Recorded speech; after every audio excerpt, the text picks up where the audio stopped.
From Cirque du Soleil, Jean Guibert, for some supporters to thank. And thank you for listening.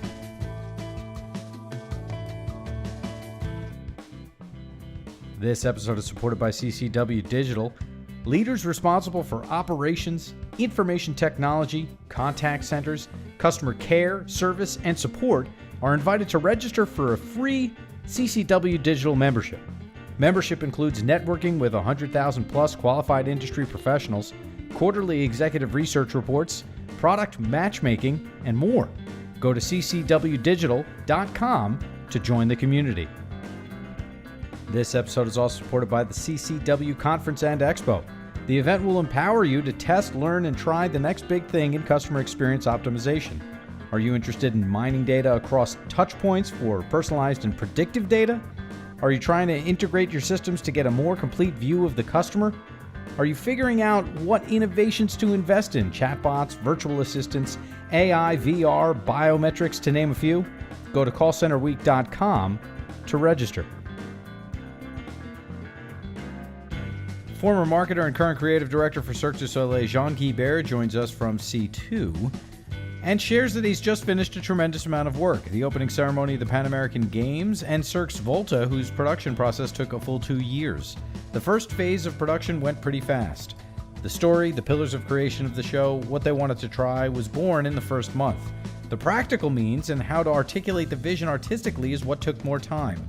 Cirque is extremely data savvy with a large research department which tracks appreciation, NPS, seating, parking, ticket price, etc. And so on the business side, adjustments are made based on direct customer experience feedback. That said, they never create based on customer research, but they polish with consumer data. Welcome to CCW Digital on B2B IQ. I'm your host, Seth Adler. Download episodes on ccwdigital.com or through our app in iTunes, within the iTunes podcast app, in Google Play, or wherever you currently get your podcasts. Jean Guibert.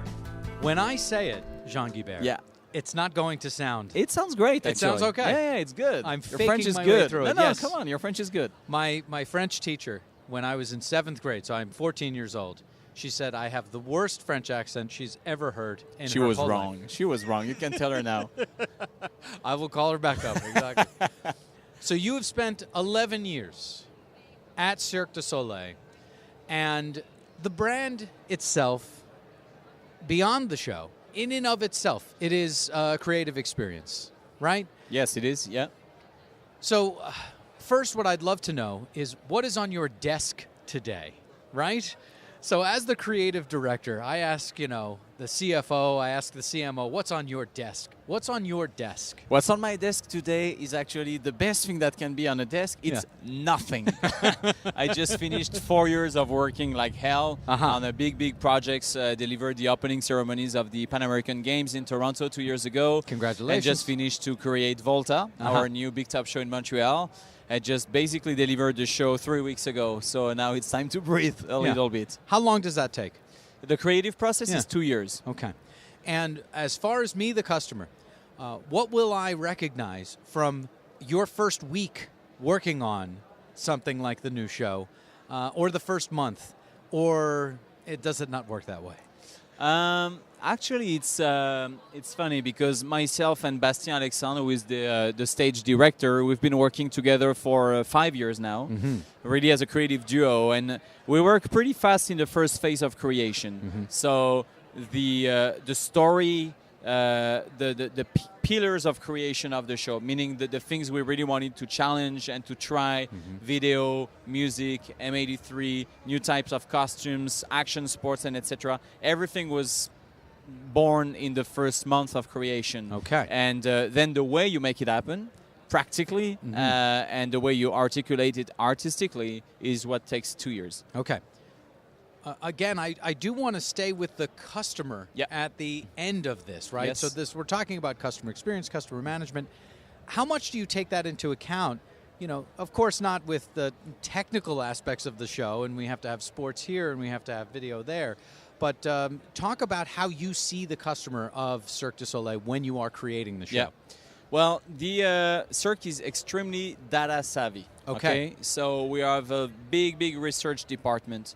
We have like a tool that we call the barometer that we use every day on every shows on Earth to track many pieces of our shows, from appreciation to net promoter score to what they love, what they don't like in the show, from parking to seating to ticket price to everything. And so we have like thousands and thousands of answers every day, and we basically track the quality of our shows with that, which leads the company to make sometimes some adjustments in the shows based on the feeling and the reaction of the audience. So that's when, once the product is created. The thing that is very unique, because it remains an artistic company, is that we never create based on consumer research. So we create from gut, from artistic convictions, and then we measure, we polish with consumer data. So you make the iPhone, famously a product that the consumer could not tell Steve Jobs that we wanted. And then you let the marketers and you let the research team kind of add nuance to that experience. Well, they inform us. So they inform us, and then you take what you want. You don't take also what you want. But if there are really things that are weak in the show and etc., obviously we look at them and we make some adjustments in the show. Give us an example of maybe a past experience with one of the shows where they informed you of something that the consumer was saying that you said, "Oh, okay," and a change that you made. Well, it's funny because my past is in marketing. So I've been brand director at Cirque for years. And then I moved to creation. So I was on the other side of the fence. And I did a huge project in 2011 called the Brand Essence of Cirque du Soleil, like a one-year-long project, really to help the creative teams better understand the capacities and also the limits of that brand. And turn that into extremely practical tools so that they can orientate their creation to maximize the potential of Cirque du Soleil. And I'm going to give you a very practical example. Please.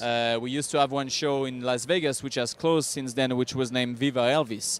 And one of the pillars of Cirque du Soleil is our shows have to bring people into another world. So it's not about the existing world, it's another world, at least a twist on our world.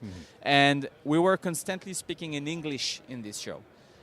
Most of the Cirque shows are in invented language, and we are nowhere, basically.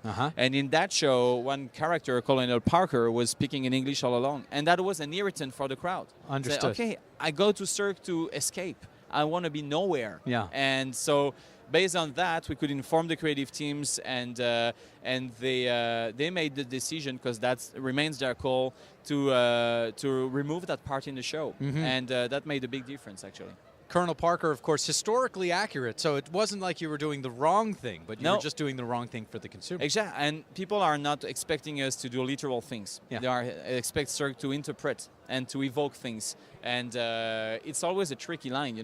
How much does it become too fake or too much of a dream, let's say, and how much does it become too realistic on the other side? So I always take this example as, if Disney is in the unreal, Cirque du Soleil is in the surreal, and that's a big difference. It's 1 foot in reality and 1 foot in the unreal, and that's this balance that we're trying to maintain. Is that something that you conceived of when you made this report? You call it Brand Sense? Brand Essence. Brand Essence report. I want to hear all about this, or at least as much as you can tell us. Is that where you conceived of it's always been a surreal experience. I was telling you that I've been following you since, when you first came onto the scene, the global scene. Was that always known? Or was that it was always felt. Indeed. Felt, but not necessarily known. And the biggest thing was to articulate it. And by articulating it, the last objective was to deliver a recipe, because there is no recipe. Creation, there is no recipe. So you're delivering a recipe for no recipe. No, we don't want a recipe. And that if you do that, you kill creation from the get-go. I see. The last thing you want to do is exactly. Exactly. That being said, there are creators must be informed of the parameters of that brand. There are things Cirque du Soleil can do, and there were many things that even the company ignored they could do, but there are also things you cannot do. And sometimes it's as simple as, even in remaining in your core business, which is to present big acrobatic productions, some little things can be big irritants for the audience. At the same time, you can have strong avenues of creating new type of businesses that people are expecting from Cirque and that we never tackled before. Right. So it's really this better brand comprehension at that time that was the challenge we were trying to convey. All right. So now, a lot of the marketers that listen to this manage creatives. And it's Good luck. tough. Exactly. This is exactly where I'm going. So now you were a marketer, you are creative. What kind of advice would you give to marketers on how to manage creatives, how to speak in that language so that everybody is on the same page? Well, any creative person needs to be nurtured, guided, and inspired. And the thin line that people in marketing really can follow to take the best of any creative person or competencies they have around them is just to give them the necessary level of information for them to create. If you become too practical in your command, okay, I want this and this color and this is the exact message and blah, blah, blah, and you're breaking the creativity from zero. So you're here to nurture people. You're here to inspire them, and then you need to let them go. And that basically you're drawing a box. Okay. But you don't have to tell what is in the box, and that's the biggest challenge. That sometimes a mistake I did myself when I was in marketing. Right. When you try to go too far in your inspiration, and that's not inspiration anymore, that's dictating something. So me as a marketer, I feel like I'm inspiring the creative and you're just ruining the whole thing. Sometimes, yeah, Right. sometimes. The biggest thing also I would like to share, and that's something I just shared at C2 Montreal here with the audience, is the biggest advice I could give any people in a marketing job is constantly doing brainstorming. Okay, that's something we do every week. There is a new project, a new idea, a new campaign, a new product, whatever, and we sit together and we do a brainstorm. And there are tons of brainstorming techniques. There are rules. Okay, don't be more than 5 or 6 people. Then it's too many people. There are tools to break the ice and etc. And but the biggest mistake that we do in marketing is that we give ourselves the constraint of time. A brainstorming session of an hour and a half or 2 hours or a morning and etc. Yeah. And real creativity and real big ideas never emerge in that time frame. Okay. Never ever. Okay. If you force yourself to have a result at the end of a session, you're in the wrong direction, because everybody works based on the time constraints and the objective to have absolutely an answer at the end of that, and not on the right path of just finding the right idea. And that takes a bit more time. If I'm at a Fortune 50 company, I hear you. I want to do it, but there's no way. In other words, how do I schedule the unschedulable? It's not about giving a month to work on something where usually you give an hour. But it's about okay, can we take one day? Okay, and can we say in 3 hours we have a solution, and can we use the afternoon to say, let's challenge that solution. Is it really the best solution we could have? Okay. Because marketing is a world of certitudes. Okay, we love certitudes, Sure. and creation is a world of doubts. And you need to navigate in between both, really, to find the best potential of ideas in the group. That's very well said. And so basically, to my question, your answer is the box, if you will, that we are allowed to draw is around the day. So you can just one day, that's the finite amount of time. But let it breathe within that. Let it breathe. And let's accept that even sometimes when the brainstorming session is over, the solution that emerge might not be the ultimate solution. Okay? And maybe if you have to be authentic and admit that sometimes, you know what, we need to spend 3 more hours on this. And this time constraint that I know very well, you have that in creation. You know, we have to deliver in 2 years a huge complex project. Right. And so you still have that time constraint every day. But you have to leave room to chaos a little bit, because this is where the magic is. Well, let's go ahead and follow you to where you just went. So at the end of 2 years, you're delivering the show. Yeah. I don't care what happened on Thursday, right? I mean, you really are on a deadline. Yeah. You really are timeline manager. Yeah. So all of this kind of, well, take a day and maybe you need 3 more hours. Plan it. So you are kind of skating on that kind of You have to plan it. It's all about planning. How do you mean? So my job as a creative director Yeah. is to make things happen, but give the time for these things to happen. Mm-hmm. But time at some point, you have to order the set design, the machinery, you have to have the engineering proof, you need to recruit the artists, you have to get the costumes. All of these are planning things. You have huge planning management systems in the company. But in this planning, you have to, from day one, to plan for timing for chaos. And this is not just like, okay, I'm going to wait at the last second and this is the idea and blah, blah, blah, let go. Right. You need to plan chaos. And this is something that any company in the world can do. Okay. Any type of product, any type of brand you're managing. This is going to be my favorite question that I've ever asked anyone. Oh my God, what an honor. How do you plan chaos, my friend? How do you plan chaos? First of all, you need to have people who are at ease with chaos, because it's not everybody. Uh-huh. So, and you need to have people who make the bridge in between artists and I would say management. Mm-hmm. So this is critical. Planning chaos is just making sure, it's also listening, and talking to who is your artistic team, who is your designer team, and etc. Mm-hmm. And say, okay, if I ask you to design something in 1 week, is that feasible? Is not feasible? Mm-hmm. Okay, well, I can do something, but Mm-hmm. I'm not sure it's going to be great. Right. Okay, I want the greatest. Yeah. I just don't want just something. I want the greatest. Right. How much time does it take to take the greatest? So they're going to ask for a month. Sure. So you will go to 2 weeks. Okay, you're going to find a compromise somewhere, somehow. Right. But just not the timing, the artistic timing, and the management timing is not the same. Mm-hmm. So you have to find the right balance in between both. And at the end of the day, it's this beautiful balance and conflict in between both that create magic, because everybody goes out of his comfortable zone, the artistic side and the management side. And this is where usually cool things happen. So are you a marketer or are you a creative? I'm both. Aha! So where were you born? In France. Okay. Oh, in France. Yeah. That's the home country. Yes. Right? Yeah. Where in France? I was born in near Montpellier in the south of the country. I see. And when did you realize that you had a propensity for creation, for marketing, for all of these Well, things? I've always been a musician. Since I was 4, so I've always navigated into artistic things. What did you play? What instrument? Saxophone and piano. Aha. And I have a band still today, so I've always kept that as a hobby. And I did then my bachelor in marketing in France and in Budapest, in Hungary. And I started working in an event company. It was too less paid and too much work.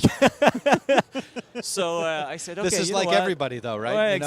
exactly. But that was really intense, And I was not seeing my friends. I was fucking 22 or 23 years old. And I was like, gosh, okay, that doesn't work. Yeah. So I said, okay, I'm going to go back to marketing, which I studied, and I worked in a few companies in marketing positions. I moved to Canada. I worked to Cirque du Soleil in marketing. And I had the chance to discover a company where I could actually use the two sides of my brain and the two sides of my talent. Yeah. And they gave me a chance to create the product that I was constantly pushing for as a marketer. So Which was what? Just refreshing products towards a younger generation. Okay. That was really my thing. And actually, two things. Yeah. I've always been convinced by gut, but also by consumer knowledge, that the Cirque du Soleil brand can extend its legs to anything that is live related.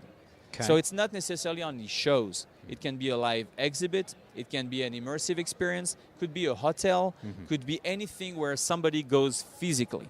Okay, and this is the platform for that company. Right. We can go much broader than shows. Right. But the other thing is that the style of what we do is not as rigid as it seems. It's not prisoner of acrobatics. It's not prisoner of talking about mythology and goddesses and animals and etc. It's broader than that. So these are the two things that I've been pushing a lot for, and it resulted in having the opportunity to create the two last projects in a very, let's say, a bit more provocative, creative approach. These two last shows, Yes. right? Okay.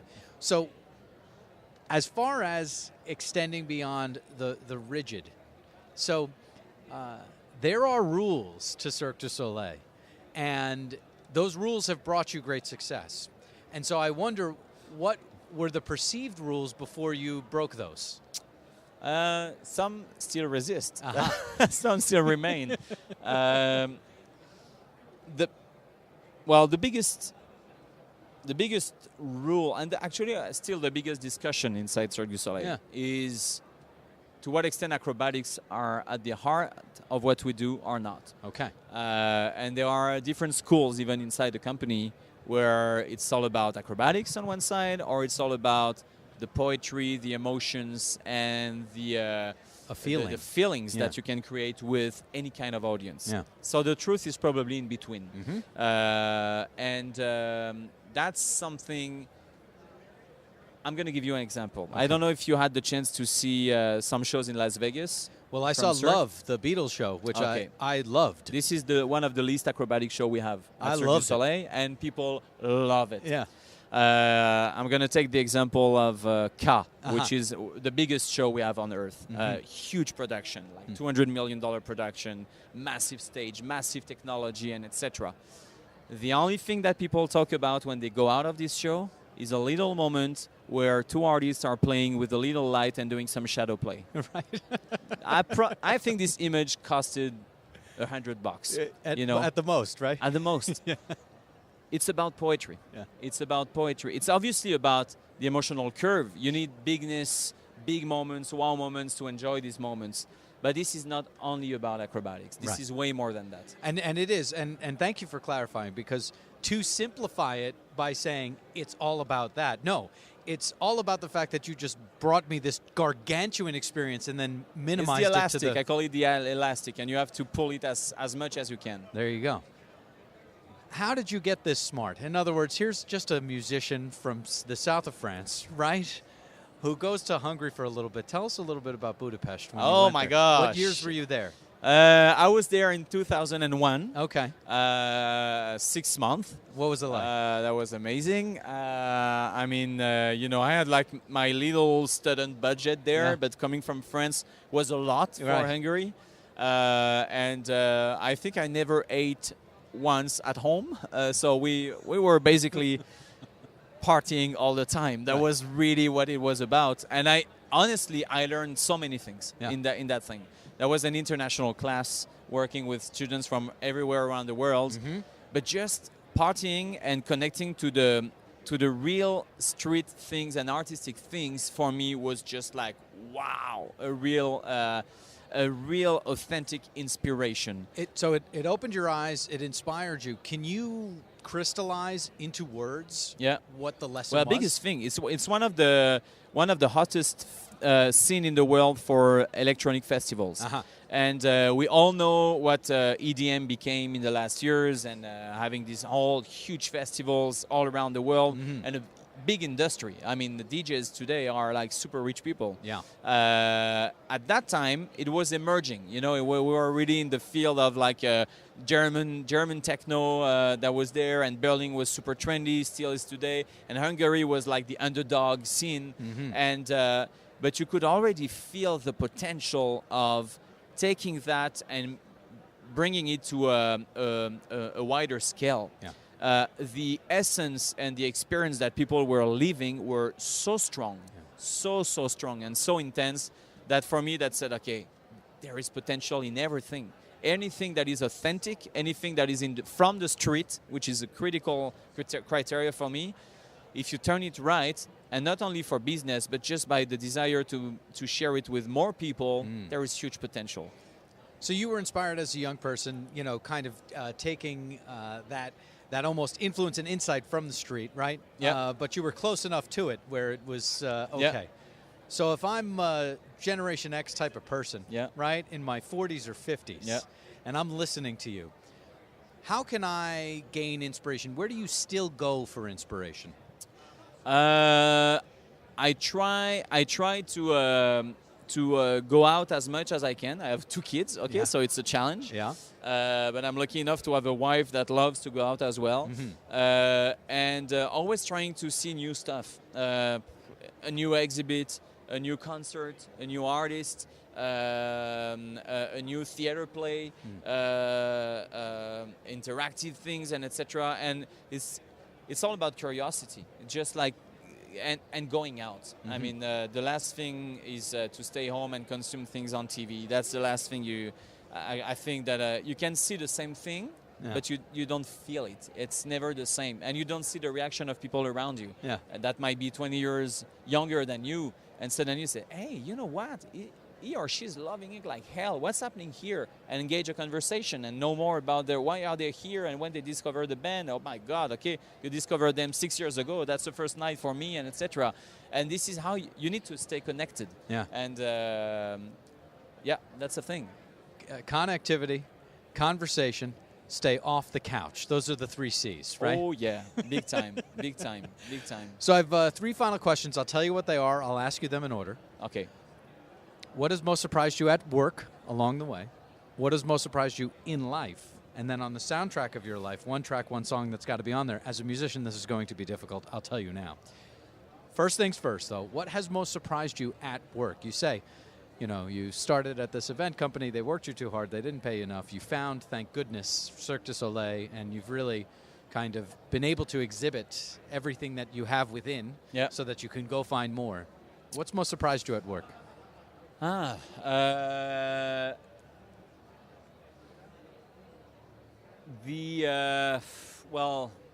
The political games, I would say, in big companies, and I would say the challenge for some people who are extremely talented, but not necessarily politically agile, to grow when they should be the one leading the things. And that's something that has surprised me, and that still surprises me a lot. So I would say, this untapped talent that sometimes sleeps in your own company just because these people don't necessarily play the game of political games of a company. As a leader, as a manager, how do you navigate those politics for that talent? How do you kind of unpack that person so that he or she can participate? What I try to do is to create hybrid teams. Okay. Where I mix very experienced people to reassure who needs to be reassured. And also take some risks and gambles. Okay, he's 20 years old, he's never done a Cirque show before, and etc. But I believe in him or her. Right. And as soon as you find that right balance, which you need anyway, because we're dealing with big projects and big budgets, you have just enough certitude on one side so that people can sleep well at night, but also you have this creative freshness around the table. I love it. All right. Innovation plus experience. Yeah. Right? You need to. It's a balance. Yeah. What's most surprised you in life? What most surprises me in life? The unstoppable creativity of youth. So it's unfair, right? Because you work for Cirque du Soleil, so you get to see the most creative people on earth in many respects. No, everywhere. Everywhere. I mean, we just like...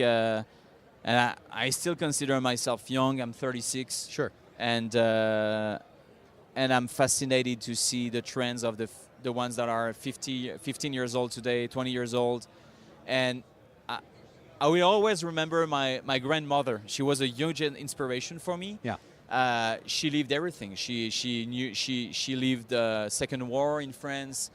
She didn't have much to live, and etc. And she also lived a period of time where they got access to everything, a fridge and TV and good jobs and vacation and house and etc. So they lived the 2 extremes. Yeah. And she always embraced change, always. And when I was a musician and I was playing music in our garage with friends and we were making noise and the neighbors would complain and etc., she was always supportive, always. And she never looked at it with, blasé eyes. Actually, she was encouraging that. And for me, whatever the edge, the truth, whether we want it or not, is in the next generation. Sure. They have the keys of the house. So you just have to be curious, try to understand them, embrace it, and get inspired by it. What do you think it was for her? Because yes, people of that generation it really did see everything from zero, less than zero, to everything that could be imaginable. Yeah. What do you think was in her that made her so open? Because it would be easy to be so closed. I don't know. That's a very good question. I think when you've lived the darkest side of humanity, all the rest is just joy. I mean, if you allow it. If you allow it. Yeah. And neighbors complaining because of kids making music. This is not a big deal. It made her laugh. Yeah, exactly. You know, it's just like, this is the most beautiful thing that could happen, you know? And you're upset about this. Exactly. Let me tell you about the bombs, right? You know? So it's just like, you know, these little irritants of life are nothing. There you go. Nothing. I love it. On the soundtrack of your life, one track, one song that's got to be on there. Feel free to give us a couple if you can't. No hesitation. It's a song from an artist called Yancy. He's the singer of Sigur Rós. And the song is called Grow Till Tall. Grow Till Tall. Grow Till Tall. We got to look it up. This is the most inspirational song I've ever heard. I'm going to look it up right now. And Jean Guibert, this has been a pleasure. Thank you very much. And there you have Jean Guibert. Yancy. I did not know, but now I do. The brand essence was always felt, but not always known. As marketers, they needed to articulate the essence of the brand. And you can really see how his creative mind and marketer mind kind of work together. Thanks to him, thanks to you. Stay tuned.